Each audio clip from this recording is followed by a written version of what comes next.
Thanks for joining me. This is Danny, and welcome back to my 1.12.2 series. We are playing with deep resonance today, and we're going to be doing some crazy power gen, and it's going to be fully automated from beginning to end. This might get a little bit technical. We're going to be playing around with some XNet and some RFTools Control. But before we do that, we're going to just do some simple power gen with the stuff that we find in the world. Deep resonance adds two things to the world.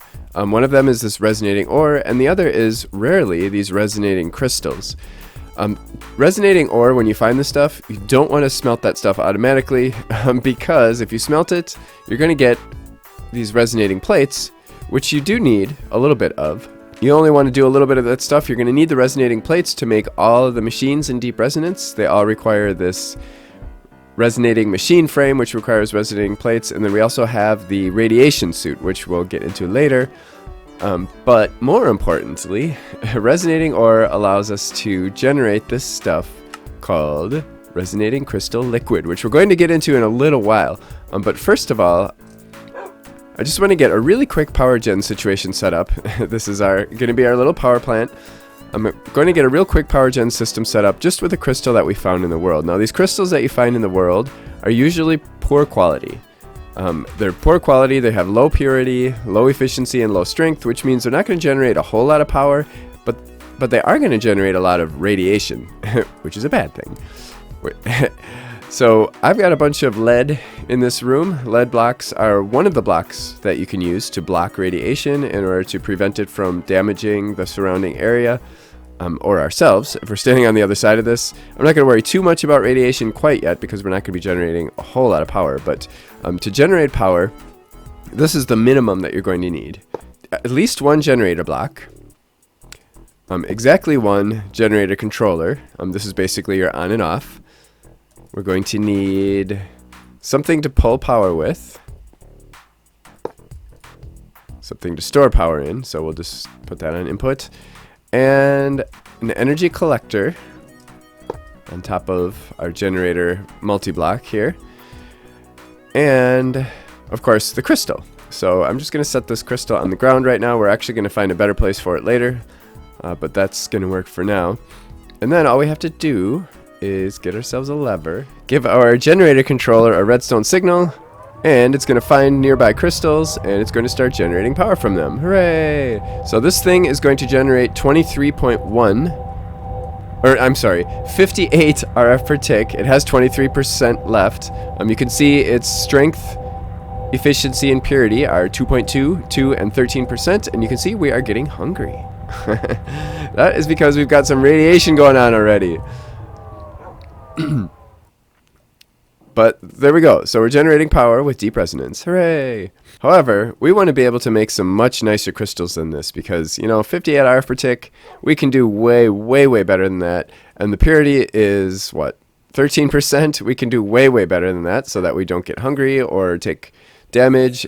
We can get poisoned, we can get wither, we can get all kinds of nasty effects if we get too much radiation in the air. So we don't want radiation. The radiation is going to kind of linger in the air for a little while. You can see we still have hunger. And eventually, little by little, the radiation will dissipate. So to make some really nice crystals, we're going to need everything in this bottom row. And some of the stuff can get a little bit expensive, so it's a bit pricey to get started with deep resonance, but you will see that it is definitely worth it. So first of all, we're going to need a bunch of resonating ore. We have lots and lots. We have many, many stacks, so we're good. We're going to need a smelter. This is to smelt the resonating ore into liquid crystal. We're going to need a purifier, along with a fair amount of filter material. We're going to need stacks and stacks and stacks of this stuff. And it's not terribly expensive, but yeah, we're going to need a lot of it. We're going to need several tanks. Now, these are the deep resonance tanks. They have some special properties that make them work really well with the resonating crystals. So we're definitely going to want those kind of tanks. And then we're also going to want an infusing laser and lens, and a pedestal to help us with automation, and a crystallizer to actually make the crystals. The first step of the process is smelting the resonating ore into the crystal. And the way you do that is you place a smelter on top of a tank of lava. Now I'm actually going to leave this open back here so that we can run all of our wiring and stuff, because and we're also, in addition to all this stuff, we're going to need a way to control the amount of lava in that tank and move stuff around. We're going to be using XNet for that stuff. So, and then above the controller, we're going to have another tank. In fact, we'll probably have a couple tanks up here. These tanks do work as multi-block structures, so we can do that. And then this is all one tank. Actually, let's just go with 2. And then we're going to have the purifier right here, right below that tank. And we're going to throw our filter material in the purifier. And then we're going to place a lens on this tank. Oops. And next to that lens, we're going to put our infusing laser, which is going to point into that lens. So actually, let's just going to place a block right there. And then this pedestal we're actually going to use over here. This is just to help with automation. The pedestal is going to place our crystals in the world for us. So when you insert a crystal into the pedestal, it's turned the wrong way. It places it in the direction that that little square is facing. So I actually wanted to place it on top. So I'm going to do that, and then I'm going to break this. There we go. So the pedestal is going to break the crystal when it's done, and it'll place it in a nearby inventory, or it'll just throw it out in the world. We're going to put an inventory there in a bit. I'm going to place 2 tanks down here, and then I'm going to put the crystallizer on top of that tank. And that, oh boy, now we can't get back there. Oh boy. Okay, so then what I'm going to do is I'm going to take a whole bunch of connectors from XNet. So these are all the machines that we're going to need.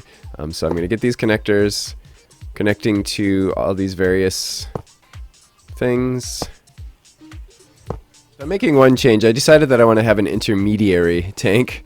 So we are going to put that tank down there. That's going to be the lava tank. I'm going to put the smelter there. We're going to put a tank on top of the smelter, which is going to pull the resonating liquid out of the smelter. Now I'm going to go through and I'm going to label all these connectors so that we know what they are. Obviously, the ones that are on machines, we'll know what they are because this is the smelter. But the ones on the tanks are going to have to be labeled. So this is the lava tank. We'll call this raw crystal. And then I'm going to set up our XNet system.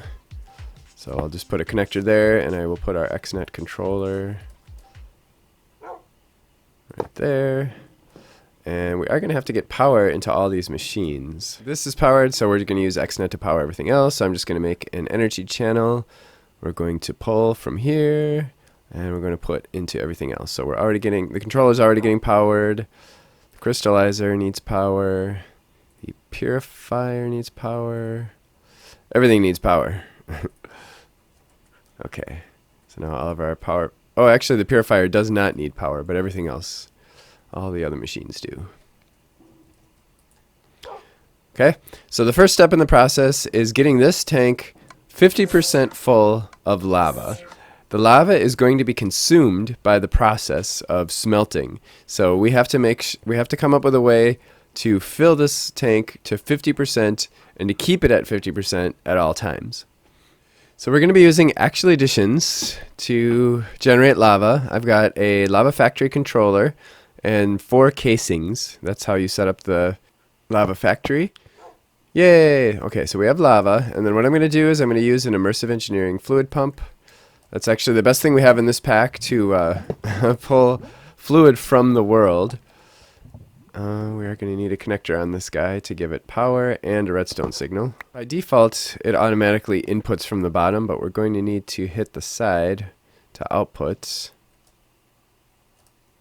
with our morphing tool, which turns into that. Okay, so output. There we go. So we give this guy a redstone signal. I'm outputting it directly into this tank. We've got 121 buckets of lava in there. We actually already had a bunch of lava in that tank, but now we're going to have more. And I'm actually going to make this available to our RS system too by just running some pipes through here and putting an external storage on there. Yay! It's a little off topic, but as long as we're doing this, I'm going to put an external storage on this guy. I'm going to say I type fluids, and we will now have access to lava in our refined storage system. Hooray! I put a connector on this tank so that we can access it from our controller up here. So now I'm going to create a logic channel, and what I'm going to do is I'm going to check this tank. So this is the lava tank. So it should be labeled lava tank. So if I type in lava, I should be able to find it or not. Oh, okay. So it doesn't match on the node name. Oh, that kind of sucks. Okay, but whatever, on the connector name. So we're gonna create a sensor here for fluid. So these tanks can hold up to 16 buckets of liquid. So half of that would be 8 buckets. We need to be between 40 and 60%. The more lava that's in this tank, the faster it will produce liquid crystal. But if we get above 60%, that liquid crystal is going to lose quality. And we don't want to lose quality. It's very important that we get our quality at 100%. So if we stay between 40 and 60%, our crystals will be 100% quality.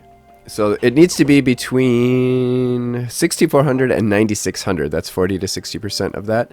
We're just going to say if the fluid is less than, we'll go exactly 50%. Then output to color white. So if we have less than 8 buckets of fluid in here, we're going to output color white. So then we're going to create a fluid channel, input into this bucket, insert on color white. So we're only inserting into here on color white. We could just say disable insertion if fluid level is too high. So let's just as a fail safe, we're just going to set that to 9500. And what the heck, let's filter lava. And then we're going to extract from our dark tank. And we should see this guy filling it with lava, but we don't. Okay, I think I know what I did wrong here. So this tank we have to set to accept. I moved the tank before, so it's probably no longer accepting. There we go. So hopefully this will stop right at 8 buckets. Okay, nice.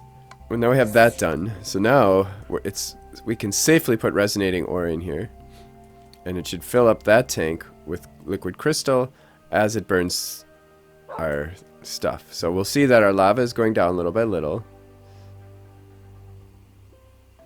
and it did end up going above 8, but that's okay. We just don't want it to go above 9.6. Okay, so it's doing exactly what I thought it would do. Okay, good. So as soon as it gets down to 8.9, it goes up to 8, or 7.9, it goes up to 8.4. Okay, so we're down to 4, so we should have some fluid in here already. Hooray! There we go. So we have some liquid resonating crystal in here. Our quality is 100%. Nice. Of course, our purity, strength, and efficiency are only at 10%, and we're going to want to increase that. And that we're going to do in this tank over here. Now we could put more lava in here. We could actually put, like I said, up to 9.6 buckets. But I want to be a little bit careful, because if you lose your quality, it's going to cap everything else. So one stack of resonating ore gets us exactly 12.8 buckets of fluid, which is enough for 2 crystals. But we're going to completely fill up this tank. I'm going to have this thing always filled up with resonating ore from our RS system. So I added an interface to our little network here from Refined Storage, which is going to allow us to, in a item channel, it's going to allow us to just pull whatever we want out of our Refined Storage system. So let's go to our smelter on the item channel, and we're going to be inserting resonating ore all the time. We don't need to restrict the numbers or anything like that. Actually, I'm just going to put that in there right away. And then we're going to extract from there. Yay! So we can see that's filling up. It's pretty slow. I didn't add any speed upgrades, but I think it should be fast enough. Yeah, it's more than fast enough. So this tank is pretty much always going to be full for us. And of course, this will stay at 50%, so that's completely self-sufficient. So the first phase is complete.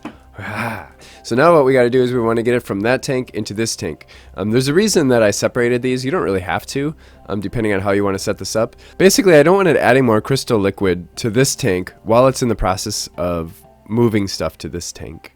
So what I want to happen next is I want to move the fluid from this tank into this tank, but only when this guy is not outputting a redstone signal. So this is a processor from RFTools Control. We're going to be playing around with this later, but essentially what it's going to do is it's going to output a redstone signal. Once we're done processing the crystal fluid in that tank to have the purity, strength, and efficiency that we want, when it's time to move from this tank down to that tank.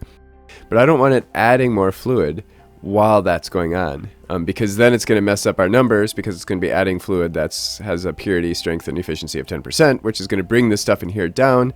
So once it gets the stuff in this tank, we're going to work on the stuff in that tank, and we're not going to add anything more until that tank gets emptied into this tank, at which point this guy will turn the redstone signal off. And we'll get to that later, but for now, at the back of the processor, we're going to have a sensor that's sensing redstone that's greater than 0. Actually, that should be fine, and that's red.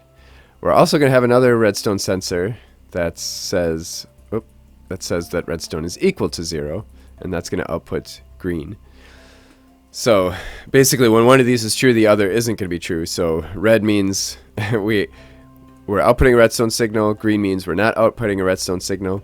So in this case, I want to extract from our crystal tank, crystal processing. So our raw crystal tank. So this is our raw crystal tank. We're going to be on the fluid network. We're going to extract on color green.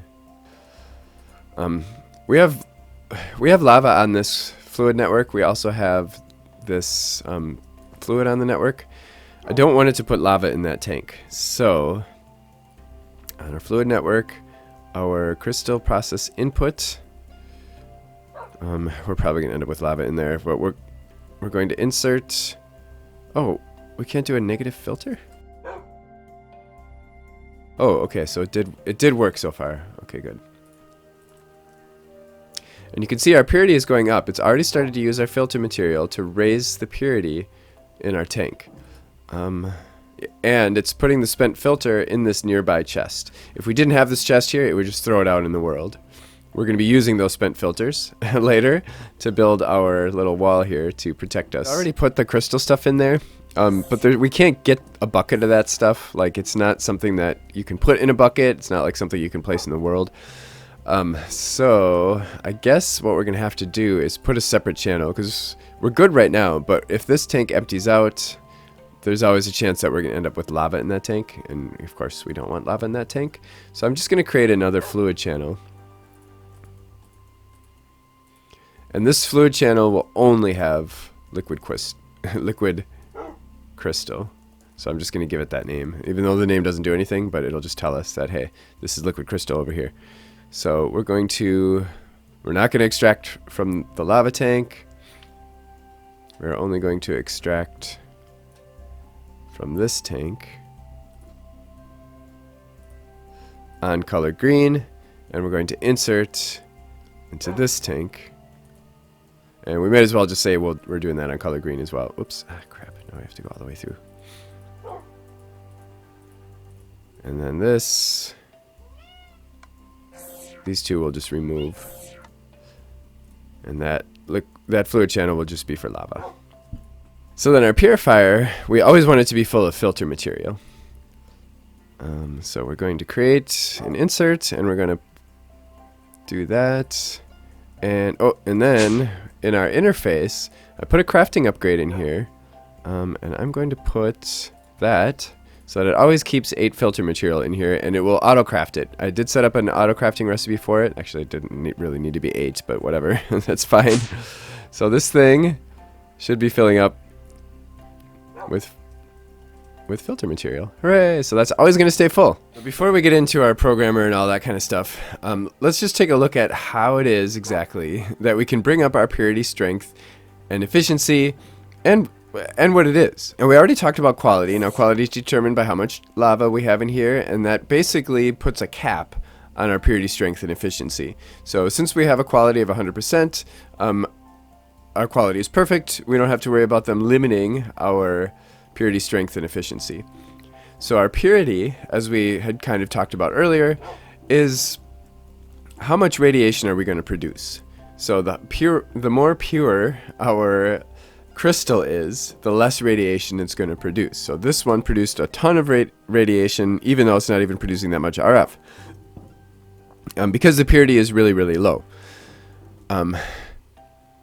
Our purifier, with the filter material, you can see that it's used almost 3 stacks of filters, and it got this tank up to 85% purity. That's the maximum it can do, is 85%. So any more than that, we're going to have to use our catalysts in order to increase our purity, and we'll get into that in a second.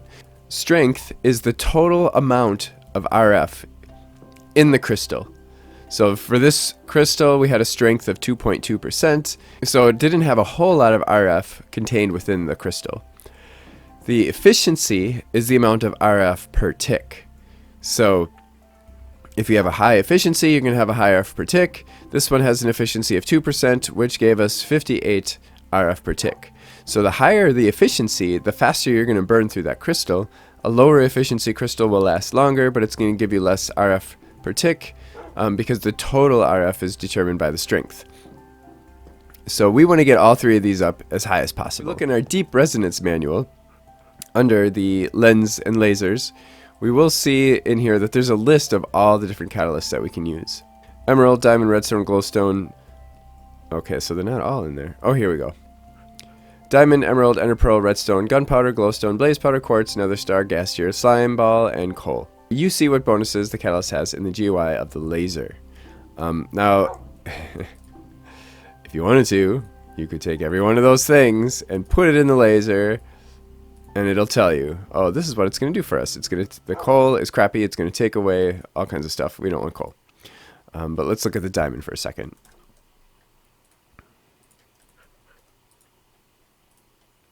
So the diamond is going to add 5% to our purity. It's capped out at 100%. It's not going to do anything for strength and efficiency. Okay. So we could do that with every one of these things to find out what we're going to get from it. Obviously, that would be pretty cumbersome, and it would take a really, really long time. However, JEI, if we look like under usage of diamonds, and then look under the deep resonance laser, and actually click here to show all recipes for the deep resonance laser, we get 10 pages of different catalysts showing us all the different catalysts and what they give us and what they're capped out at. I went through all that because it's kind of clunky to look at it through JEI if you're trying to kind of plan out like the most efficient way to do this. So I made this little chart. It's kind of ugly, but it's very useful. It's got some good information. So these are all the potential catalysts. There's actually more than what the manual listed. And the purity that it adds, the maximum purity, the strength that it adds, the maximum strength that it's capped out at, the efficiency that it adds, and the maximum that it's capped out at. So we can kind of look at this and plan out what we want to use for catalysts and the benefits that we're going to get from them. So we can see that some of the catalysts take purity away, some of them take strength away, some of them take other things away, and there's a couple here at the bottom that only take things away. I'm not sure why you would want those, but maybe if you wanted to get rid of your efficiency so that you had less RF per tick and it lasted longer, you could use slime balls. I don't think anybody was going to do that, but whatever, that option is there for you. So what we want to do is we want to find like the cheapest items that we can use that are going to get us the most strength and efficiency that we can get. So this is what I've decided based on the resources that we have available to us. I'm going to start with redstone. We're going to keep pumping redstone into the system until our strength is up to 60%. And then we're going to go to gunpowder to get it up to 70%, which will also increase our efficiency. We won't get our efficiency quite up to 60%, but we'll get our strength up to 70%.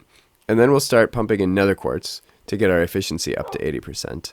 I'll have to work on a way to secure nether quartz. I'll probably use Botania for that. And then we're going to wait because our purity will have gone down after doing all 3 of those things. So redstone, gunpowder, and the nether quartz. And then we're going to dump some diamonds in there once our efficiency gets back up to 85%. Because there's no sense using diamonds. We don't want to waste diamonds when we can use this cheap filter material to get our purity up to 85%. And there's really no need for us to get this, to make this process really, really fast. It can be a slow process because in the meantime, because it's going to take a long time to burn one of these crystals. So the infusing laser is pointing toward our tank, and there's a lens on the tank. And when we put a catalyst in here, so let's say we put a stack of redstone, it's also going to need some sort of kind of fuel-ish stuff. which is usually spent. You can use spent resonating crystals. We don't have any spent resonating crystals. I mean, we could burn this thing, or we could, use that thing until it's done. But we can also put in regular crystals like that aren't spent yet. And as long as we've got all these cheap crystals here, we may as well just dump them in here for now. Later, we'll put spent crystals in there. So you can see it adds. And the more powerful the crystal, the more it's going to give us. So like once we make a really powerful crystal and then it gets spent and we put it in this infusing laser, it'll probably fill this thing up. So, okay. So now we give this a redstone signal and we're going to see a beam. Okay, I made a mistake here. This is actually too close. We need to have an empty space. This is not an empty space because the lens is in that block. We need to have this thing back one block. So I might have to do a little rearranging in here. Okay, like that. Okay, so we give this thing a redstone signal and we're going to see a red beam because we have redstone in there. And if we look, we can see that our strength is increasing. And we'll also see that our purity is going down. So we have to keep an eye on that. This whole stack of redstone probably isn't enough to get our purity dangerously low. But at the same time, our filter is increasing the purity. So our purity is going to jump a little bit. So that whole stack of redstone got us up to 20%. So if we want to get this up to 60%, we're going to need 5 stacks of redstone. With 5 stacks of redstone later, we're up to 60% strength. Hooray! And our purity went down a little bit, and then it went back up because of our filters. Now, if we do put more redstone in there, we're not going to get any benefit from it because we've reached the cap of redstone, which is 60. So if we put more redstone in there, we're just going to lose purity. We won't gain any strength, which obviously would be silly. I'm going to put a half a stack of gunpowder in here. That's going to bring strength up to 70%. Gunpowder does reduce our purity more quickly. -5% per gunpowder. Oh, and by the way, what those numbers actually mean is it's going to increase or decrease 500 millibuckets of fluid by that percentage. So that's why we needed so much redstone, because we have 16,000 millibuckets of fluid in there. So we used about 40 gunpowder, and that brought us up to 70% strength, and we're now up to 15% efficiency. So let's see, the nether quartz is then going to get us up to 80% efficiency, 7% per piece, which means we need about 5 stacks. Okay, we've got our strength to 70%, our efficiency to 80%, which is the highest we're going to get with the materials I'm using. Unless I want to throw I might throw a couple nether stars in there. I don't know. I'm thinking about it, or gas tiers. We do have a nether star generator, although it's pretty slow, so I might do that. And our purity is at almost at 85%, so it's almost at the maximum. So I can throw the diamonds in. I did end up having to run around and get some more crystals because we ran out of this stuff. So that took a long time because those crystals are hard to find. But once we have a good crystal, we'll be able to throw it back in here, and that should get us going. So we have a bunch of this spent filter material. I'm going to grab a stack of it, and I'm going to make some dense glass. Like so. And we're going to seal off this area. So then I decided to make some Draconic Evolution advanced dislocators along with these dislocator pedestals. And I'm going to set one on each side here so that we can teleport back and forth. Because we're going to have this area sealed off so in order to contain the radiation. And this way I'll be able to easily get back and forth. So I'm going to take this guy and I'm going to shift right click. I might as well face this direction, because it's whatever you're facing. So we're going to put that in here. And then this one, I'm going to do on this side. And it's going to be right there. And that one we're going to put on this side. So now, when we click over there, we'll end up in here. When we click there, we're going to end up out here. So we can easily get back and forth. So now we can seal this area off. So you know what? I am going to grab some nether stars. I've decided. I was kind of stalling a little bit while I decided to make that decision. The nether stars aren't going to be a part of my automation, but we'll use nether stars for this particular build. Let's see how far one nether star gets us. So it increases by 90%. That might do a pretty good job for us. Let's see how this does. That only brought us up 2.8%. So we would need 6 or 7 nether stars to get us all the way up. But you know what? I'm going to do it for this first one. we'll just let our another star generator work for us. I do have to keep an eye on that purity because you can see the purity drops quite a bit with the nether stars. So this is going to be our most powerful crystal, at least for now. I mean, we may eventually use nether stars to bring this all the way up. So now I'm going to wait for the filter material to bring us up to 85%, and then I'm going to throw the diamonds in there. Now we can put the diamonds in there right away if we want to quickly bring up our purity, but I'd rather just use the cheap stuff first. So in addition to the dense glass and the lead, we can also use dense obsidian to protect against radiation, and dense obsidian actually has the highest protection value. Dense glass and lead have a lower protection value, but the dense obsidian will protect the most. It actually looks pretty nice. Purity is now 85%. So that means we can start using diamonds to get our purity up even higher. So I've got some diamonds in here, and I'm going to flick this lever to beam diamonds in there, and the diamonds are capped out at 100%. So we can get all the way up to 100% purity. Emeralds will also give us 100% purity, and they'll do it faster because they're 8%, so we would use fewer emeralds, but we're just going to use diamonds for now. However, we're going to finish doing this in the next episode. I'm going to turn that off for now because behind me, I have this programmer with RFTools Control. I wrote a program that's going to do automatically what we did manually today with the purity, strength, and efficiency. And we're going to take a look at that program in the next episode, and we're going to use it to kind of finish the batch that we're working on right now, and it's going to bring up the rest of our efficiency and all that stuff. So I do hope you join me for that. If you do have any questions or comments or ideas or whatever, feel free to leave them in the comment section below. And of course, if you did enjoy this, don't forget to click the like button and to join me next time when we are going to fully automating our deep resonance setup. So thanks for watching. Bye-bye.